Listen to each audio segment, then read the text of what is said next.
So today, there's a lot of stuff going around on social media about fitness, trying to encourage, promote physical activity. But in this video, I'll be discussing one of the least talked about psychological disorders that goes along with exercising. Everyone's heard of anorexia, but have you heard of muscle dysmorphia?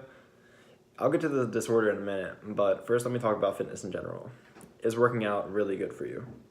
The basic recommendations for physical activity are 150 minutes per week of moderate intensity, or about a half hour a day, 5 days a week. In this video, Aaron Carl says that just 30 minutes of exercise is all you need each day. Later on in the video, he mentions that he gets his 30 minutes just by walking back and forth to his desk at his job. So 30 minutes really isn't too hard to do each day. There have been randomized control trials looking at various muscles, bones, and overall health. Randomized controlled trials, or RCTs, are pretty much trials done where one group is affected by a certain variable and another group isn't affected by that variable, and then the two groups are compared. So 32 RCTs have been done looking at the effect of exercise on pain in the knees. 10 RCTs have been taken on muscle strength in patients with arthritis.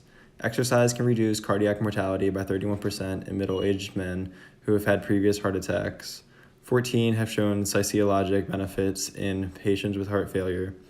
20 RCTs show that patients with COPD can walk further and function better if they exercise, and the list just goes on.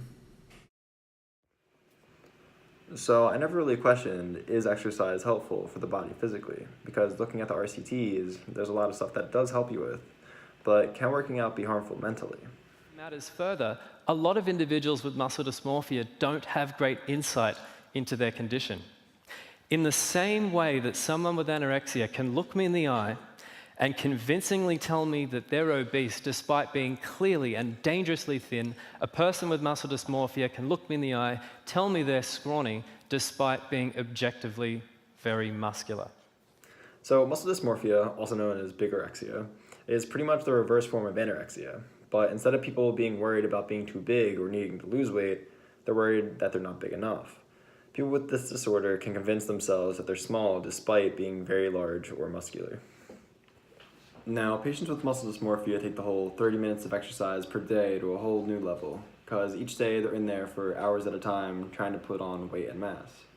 So I believe muscle dysmorphia is best defined in the Merriam-Webster dictionary. The Merriam-Webster dictionary describes muscle dysmorphia as the pathological preoccupation with the perceived smallness or weakness of one's body and musculature, often leading to excessive exercise. Absolutely. And muscle dysmorphia is really an invisible disorder. It's really under-recognized and under-researched. Every single person I've met has heard of anorexia, but people haven't really heard of muscle dysmorphia. My issue with the way we sell exercise is that sometimes it feels too much like the way we sell organic food. The people who are doing way more than they need to are panicked that they're not doing enough, when there are far too many people out there who are doing none at all. Just walking from my office up and back to my clinic gets me the 30 minutes of walking that I need.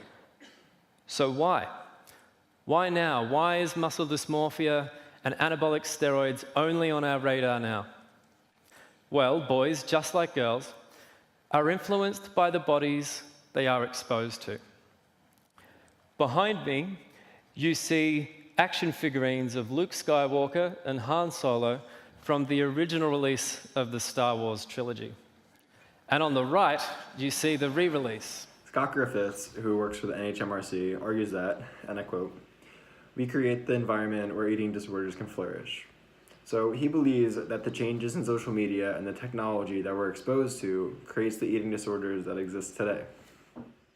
So take a look at the 1966 Batman version with Adam West compared to the newer version with Christian Bale. Notice the chiseled six-pack in the image on the left.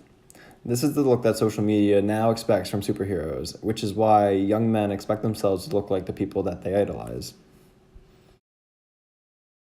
The same thing goes for the 1987 Superman compared to the Superman today. He's adapted the broad shoulders, muscular arms, and chiseled six-pack look that young men try to duplicate. As soon as you start to work out, you're going to realize that the mirror is both your best friend and your worst enemy.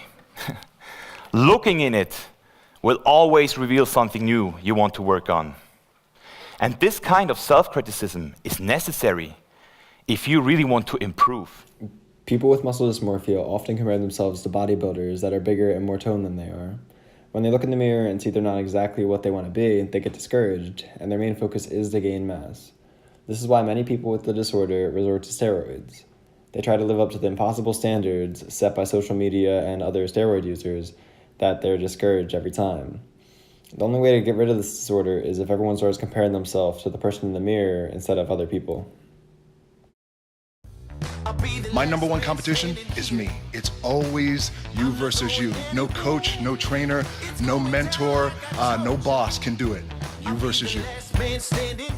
So I believe that if social media stopped praising runway models, fitness models, and unnatural bodybuilders, that this disorder will actually go away, because instead of comparing ourselves to other people, we'll actually compare ourselves to ourselves.